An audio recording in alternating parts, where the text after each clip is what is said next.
Assalamualaikum warahmatullahi wabarakatuh.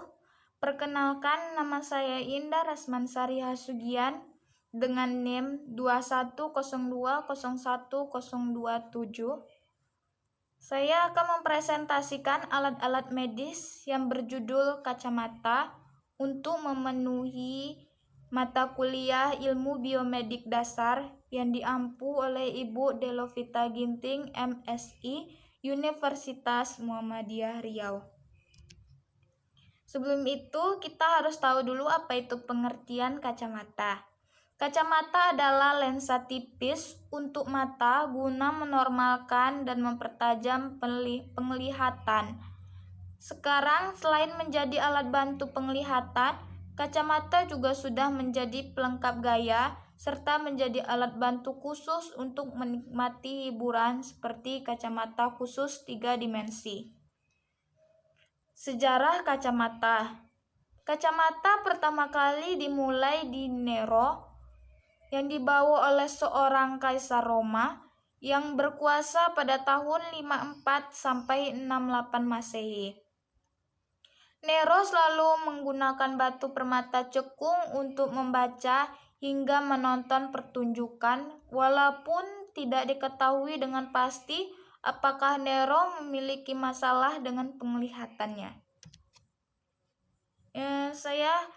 Tujuan saya mempresentasikan ini, yang pertama itu mampu menjelaskan fungsi dari alat-alat medis dengan menerapkan prinsip fisika.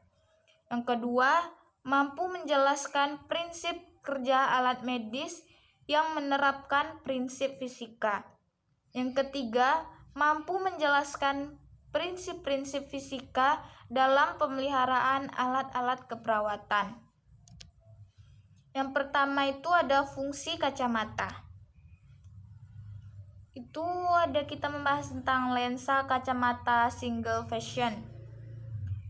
Lensa jenis ini disebut juga sebagai lensa tunggal karena hanya terdiri dari satu titik fokus yang dapat memperbaiki gangguan penglihatan untuk satu ukuran saja.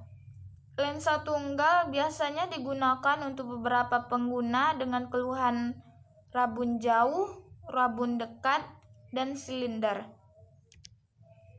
Yang kedua, lensa kacamata bifokal.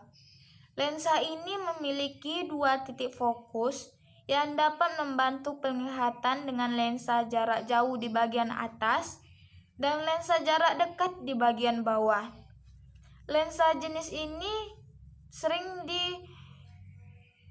ditemukan pada penderita usia 40 tahun ke atas dengan tingkat fokus lensa yang buruk dikarenakan lanjut usia. Yang ketiga itu ada lensa kacamata transition. Keunikan pada lensa jenis ini adalah kemampuannya untuk dapat berubah warna. Perubahan warna pada lensa terjadi karena adanya sifat cahaya yang terpolarisasi. Maka dari itu, pengguna yang sedang berada di luar ruangan dan terpapar oleh sinar matahari yang akan membuat lensa kacamata menjadi gelap.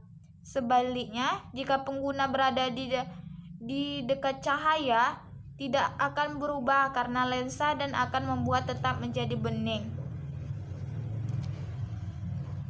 Kedua itu kita akan membahas tentang prinsip kacamata.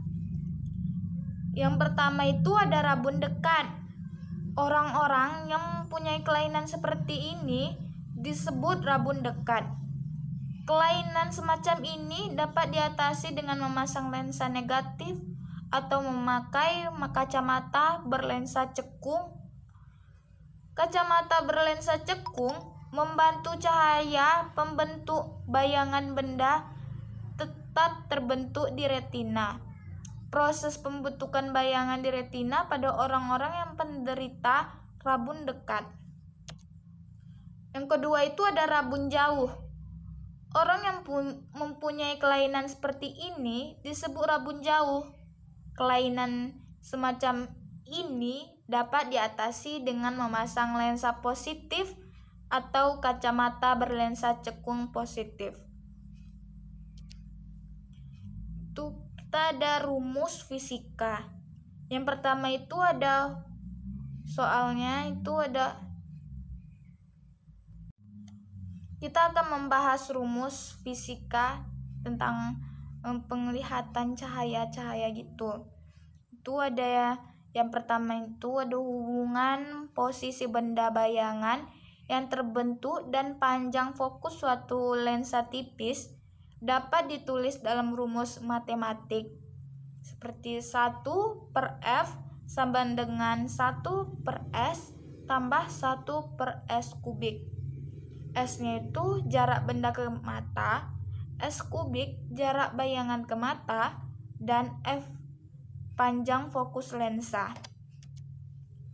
Yang kedua itu ada kemampuan suatu lensa positif untuk mengumpulkan cahaya atau kemampuan lensa negatif untuk menyebarkan cahaya dinyatakan dengan istilah kekuatan lensa P dengan rumus P sama dengan 1/F dalam kurung M sama dengan 100/F sama dengan cm dalam kurung cm.